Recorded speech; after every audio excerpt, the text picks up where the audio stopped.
Welcome. What might this new year bring? How can we lift each other up? How can we be a community of radical welcome and a community of collective care? And how can we bring the lamp of Unitarian Universalism out into more facets of our lives to live more publicly into our tradition that offers a different story of faith, a different story of spiritual orientation, one that asserts we need everyone. No one is unworthy of love and belonging. This annual ingathering, this homecoming, offers an invitation to live more deeply than we think, in words from Bernard Mealand. Our relationship with Unitarian Universalism exists at the intersection between the how and the why. And this is a big part of what brings us each back time and time again. We choose to be part of this intentional and voluntary community because it points to something beyond our individual selves. It meets us at the depths of human experience.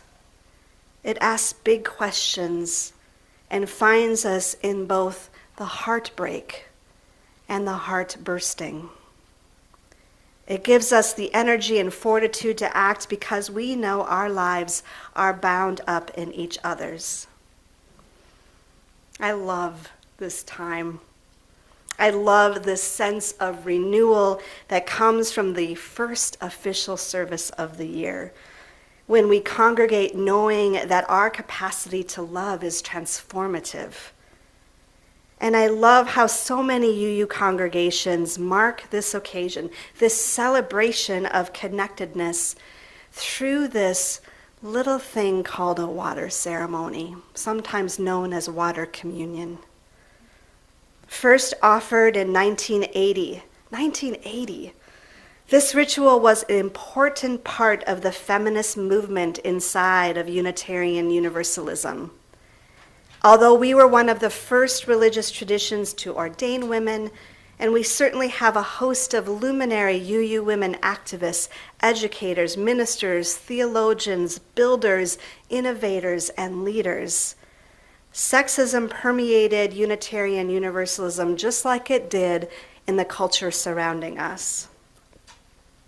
It existed in our principles and the guiding language of our body and in our actions and our inactions. It created systemic barriers for women that were at odds with tenets of our faith.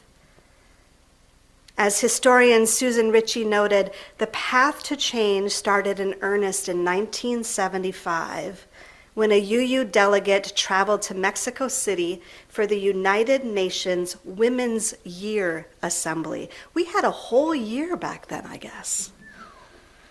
And she returned convinced that religion, even her beloved Unitarian Universalism, was a chief culprit in the perpetuation of oppressive sexism. Lucille Shuck Longview led with her convictions as she gathered support and authored what became the Women and Religion Resolution, passed by the 1977 General Assembly of our Association of Congregations. This was the first UU resolution that I ever learned about, and I learned about it in a class in seminary, so I just learned about it not that long ago. Enticed to explore earlier, I totally geeked out. And I dove into all of these public statements of our values and our aspirations, our hopes and our convictions. That's what these resolutions represent. I vacillated as I was reading them from fascination to disappointment, from surprise to frustration at how narrow they were or how ungrounded they were in our own sense of spirituality and faith. They sounded like these statements that any old person could write.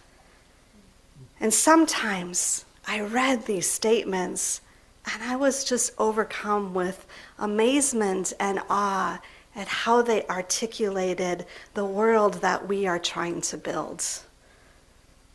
And I was amazed at what can emerge from our UUA's democratic process of governance. Governance can bring about these amazing statements of convictions. And these statements have caused both great harm, truly. Some of them have sent us backwards. And these statements have also brought about profound change. We are a living tradition of both roots and wings. The way to liberation at all levels and across most, if not all, institutions is long and difficult. Within Unitarian Universalism, as Susan Ritchie lifts up, there have been and continue to be countless meetings, conversations, and worship services that serve as profound spiritual explorations of what we seek. And on this day, the first Sunday after Labor Day in September, we join our fellow UU congregations across the land, celebrating a new year of our roots and our wings. And we do so by creating a water ritual, a now time-honored practice that began 45 years ago by Lucille and another woman you may have heard of, Carolyn McDade, who is the composer of our beloved hymn, Spirit of Life, which we'll sing in a little while. Remember that story that Higgins taught us? Higgins, our little drop of water? More than just a drop in the bucket. Drops that merge with drops, some seeping deep into the earth, others gathering together to flow onward, collecting in bodies of water as small as ponds and puddles, as numerous as lakes and as vast as oceans. Part of a cycle that continues as the sun warms these droplets and they rise up as vapor, rising up to form clouds and then falling back to earth again as wet, nourishing, life-giving water. Our homecoming ritual connects us to this universal symbol of vitality, movement, reoccurring cycles, and reoccurring change. It reminds us, as shared by contemporary colleagues of mine, that we are connected to everything that has ever been and everything that will ever be. This is the power of the water that we share. So here we are, just up the hill from the St. Croix River, with its 200 miles of water that flow to its confluence with the Mississippi River. The St. Croix is a big river, and its vast watershed touches all of our lives. Today's ritual deepens that meaning for us, reminding us that the watershed of our connections is vast indeed. What a blessing.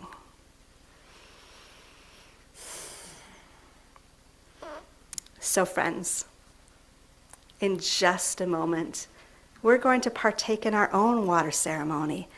This looks different from congregation to congregation.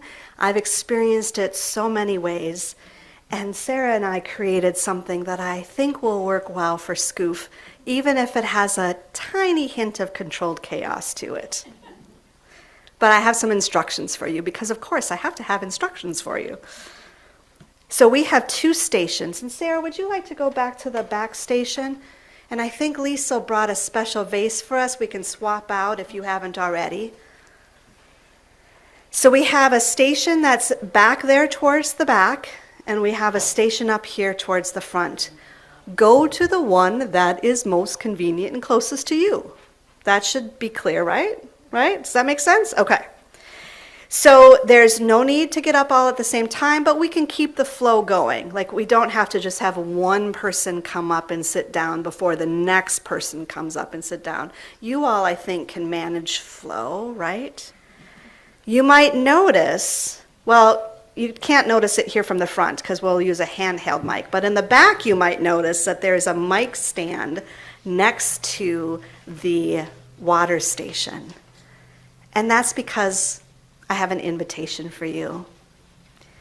Instead of sharing where our water comes from, which sometimes is done in this type of ceremony, I would like you to think of just one word, two if you have to. Try to use one word of what you might be holding right now, or what you might be bringing into this new year. This word might reflect an inward journey, an important learning, or something special or significant that is happening. Don't overthink it, but do please share a word. It can be light, it can be profound, it can be heartfelt, it can be silly. Whatever word is bubbling up for you right now, you'll just share it into the mic. And these words will just form a little cloud in our community. Does that make sense? A cloud of words. A cloud of words in our little building. A word fog. A word fog? There we go. So the essence is, bring your water up, pour it in the vessel, say a word into the mic, head back to your seat. Try not to run into anybody or trip anybody. If you need help and getting to a station, or you would prefer to stay in your seats, Nan will help you out. Just wave your hand and she'll bring your water forward. Okay? Does everyone have a cup of water? Or a water that you brought? Does everyone have water? Okay. So Sarah is going to be at the back station. She's there to help you out. I will be here at the front station, and we will begin.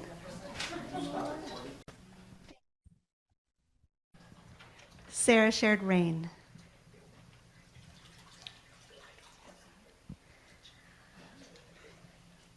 Growth. Together. Please come forward.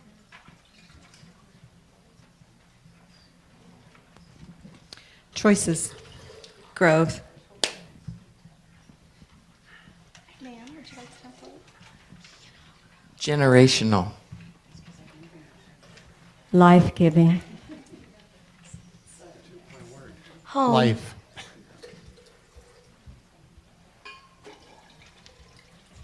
Friendship. Concern.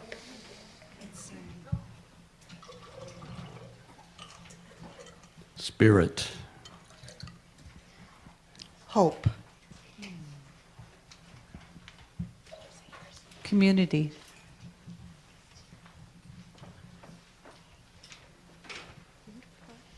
Joy.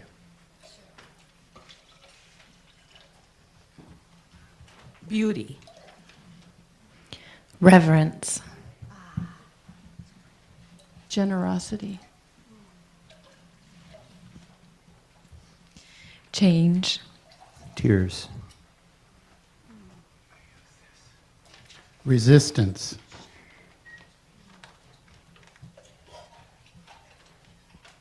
Sisu. Perseverance. Hope.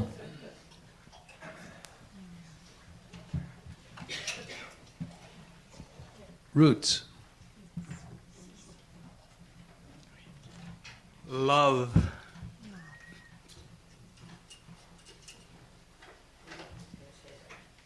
Is there any other water?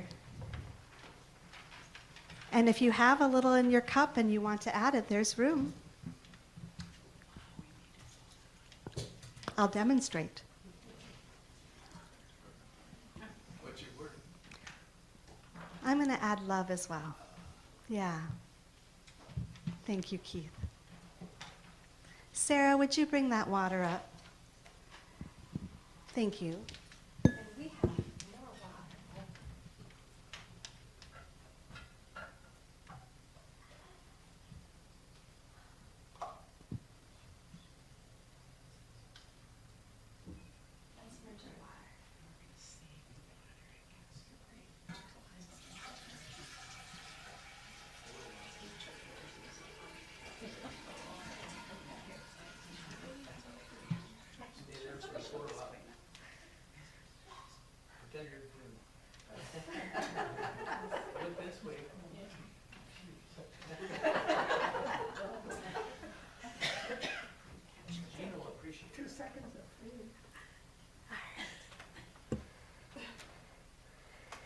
So we have merged the waters that we have shared.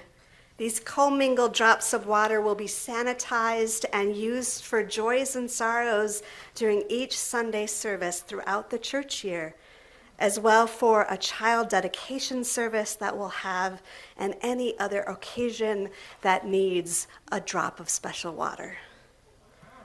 But first, let us offer a blessing of the water. This blessing is a call and response. Sarah and I are going to take turns reading each part. Your response is quite simple. I think you can memorize it. This water is sacred. This water is sacred. Perfect. We will cue you. Sarah.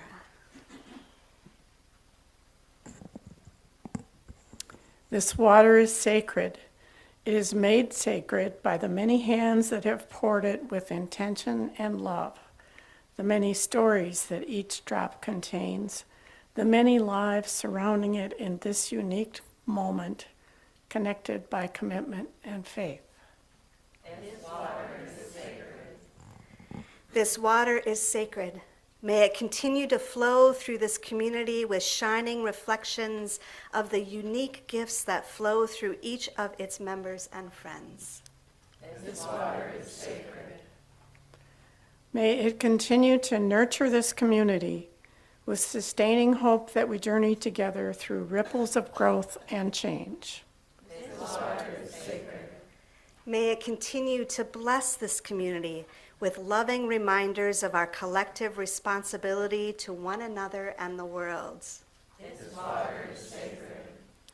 May its ripples be a reminder that the changes and growth within this community bring movement and transformation to the world beyond our doors. May its purity offer grace to our community and the willingness to forgive ourselves and one another when we make mistakes. In the moments when we are confused or uncertain, may it bring us clarity of purpose and commitment.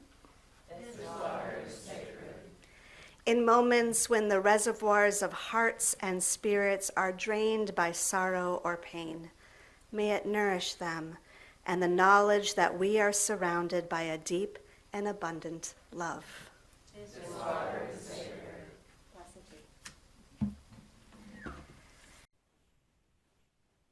Oh, I now invite you to sing with me, Spirit of Life.